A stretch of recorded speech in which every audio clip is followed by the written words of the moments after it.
Hello guys! So dumating na pala yung order natin na dry food. So first time natin magpapakain ng cat food sa mga alaga natin. Kasi usually table food lang din pinapakain ko. So, dahil aalagaan nga natin yung dalawang naiwan sa atin dito na kuting, si Mr. Swab tsaka si Kay. So tara, tignan natin to. So yun guys, buksan natin. Sumunod din sa akin, mukhang alam talaga nila eh. So 100 plus, hindi ko alam kung ano to. Kasi si partner din yung pina-order ko. So 100 plus daw to. Hindi ko alam saktong amount kung magkano. Ayun. So meron tayong madami-dami din pala to guys. So nakalagay dito guys,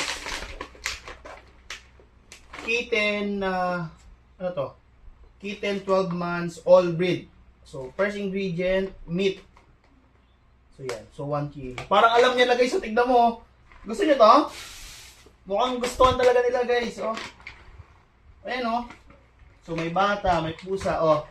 Gusto niyo to? Gusto mo to? Mr. Swab? Uy, guys, mukhang nagustuhan, mukhang magugustuhan nila, excited eh.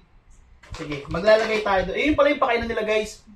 Yan, pakita mo nga kasi hindi pa kami hindi pa nakakabili nung nung para sa bowl nila, kailan nila. So ito na siya.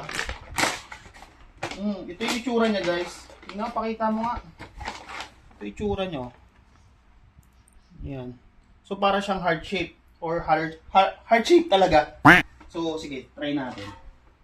Sige nga, subukan natin kung kain tayo. So dry food ang tawag ata sa mga ganito, no, dry food. Tika lang, pumas pinasok kayo ng ulo niya doon. Lagay tayo ng konti. So yun guys. Kumain sila. So kumakain sila, kita nyo naman. Nako, mukhang kasama na sa budget to. Mukhang kasama na sa budget tong dalawang to. Grabe, parang nakakatuwa guys, nakakatuwa. Tapos nakakakilig kasi first time ko nga magpakain ng cat food. Kasi table food niya pinapakain namin. Wala! Nandito rin si Oreo. Mukhang may nakarinig na isa. Sige, dadagdagan natin Dadagdagan natin ng konti. Hindi ko lang alam kung gaano katagal to tatagal. Or ilang days pala tatagal. So, nagdagan natin kasi nagustuhan nila. Ayan. So, tatlo sila. Wala lang dito si Color at si Dulo. Pero pag dumating, bigyan din natin. So, dahil nagustuhan nila, order pa tayo pag naubos. Kita mo yan, pinaka-itsura. Ito yung itsura niya. Baka naman kung sino yung Napalang brand nito. So guys, hindi ko to pinopromote. So nag-order lang kami. Nakita lang namin sa sa shop, online shop. In-order namin. Kasi nga para dito sa mga alaga natin. Si Oreo dito din, nakarinig, nakatunog. So yun lang guys, konting update sa mga sa mga pusa natin. Susunod, mag-ano rin tayo. May dumating na ako na liter box. Kasi hintay lang namin yung liter sun para makapaglagay din tayo.